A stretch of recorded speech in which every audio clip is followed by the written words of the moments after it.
Ayodhya trust కీలక సమావేశం జరుగుతోంది. చంపత్ రాయ్, అనిల్ మిశ్రా రాజీనామాలను ఆమోదించింది ట్రస్ట్. చందా చోరీ కేసుపై చర్చించిన ట్రస్ట్ బోర్డు చాలా ఘోర తప్పిదాలు జరిగాయని అభిప్రాయపడింది. తప్పు జరిగిందని ఒప్పుకుంది. భక్తుల మనోభావాలు దెబ్బతిన్నాయని, కొన్ని తప్పులు గుర్తించలేకపోయామని చెప్పడం జరిగింది. ట్రస్ట్ బోర్డు వ్యవస్థలో లోపాలున్నాయని అంగీకరించాల్సిందే అన్నారు ట్రస్ట్ సభ్యులు. ఇక మరొక వైపు అయోధ్య విరాళాల స్వాహాలో తవ్వే కొద్దీ కీలక విషయాలు బయటపడుతున్నాయి. కమిషన్లు తీసుకుని ఉద్యోగుల నియామకం చేశారని తేలింది.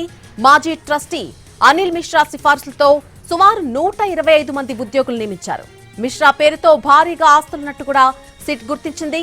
మిశ్రా నియమించిన వారిలో ఆయన బంధువులు కూడా ఉన్నట్టు తేలింది. నిందితుల ఆర్థిక లావాదేవీలు, ఆస్తులను గుర్తించేందుకు ఆదాయ పన్ను శాఖ సాయం కోరింది సిట్. స్వాహా డబ్బు మాయంపై లోతైన దర్యాప్తు చేయాలని ఈడీకి కూడా లేఖ రాసే యోచనలో ఉంది సిట్.